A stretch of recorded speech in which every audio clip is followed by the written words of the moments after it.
छौरी दे बहिन चुम्मा तो कहब तोरा बाप के। ये छौरी दे बहिन कहब तोरा बाप के। कहब तोरा बाप चाही एक बेर गे छौरी करने जल्दी विचार गे। करने जल्दी विचार चोच में चोच लड़ाबै तू छलही करे छलही प्यार गे। हमरो चाही एक बेर गे छौरी करने जल्दी विचार गे। कॉलेज सीजन फाइनल बढ़ाने बेसी बात के। कॉलेज सीजन फाइनल बढ़ाने बेसी बात के। ये छौरी दे बहिन कहब तोरा बाप के।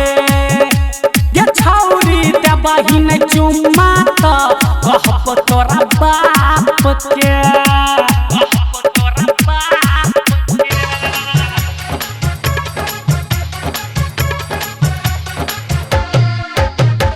DJ Sumit Satish Remix.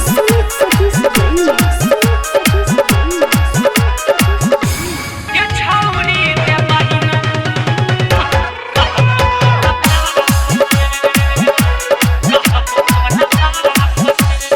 गाल लागै छौ फूलल गे छौरी पूरा लिपस्टिक चाटल गे। घिचम घिचा में ओढ़नी फटल होठ लागै छौ काटल गे।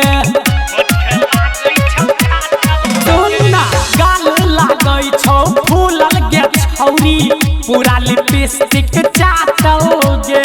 घिचम घिचा में ओढ़नी फटल होठ लागै छौ काटल गे। सोचै छ कथी एते तू त जात पात के। सोचै छ कथी एते तू त जात पात के। गे छौरी दे बहिन कहब तोरा बाप के। गे छौरी दे बहिन चुम्मा तो कहब तोरा बाप के। कहब तोरा बाप के।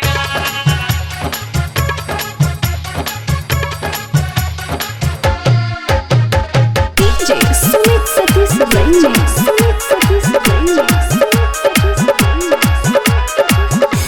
ये छौरी दे बहिन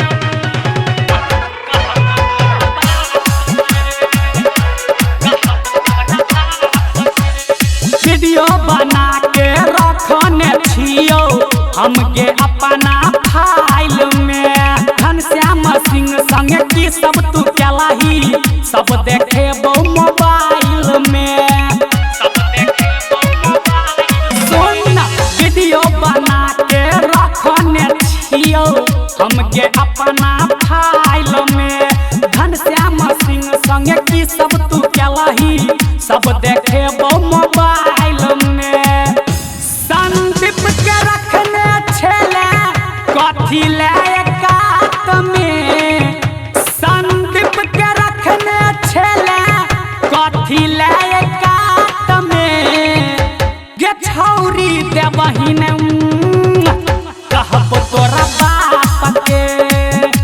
गे छौरी दे बहिन चुम्मा तो कहब तोरा बाप के। कहब तोरा बाप के। Recording by DD Production House.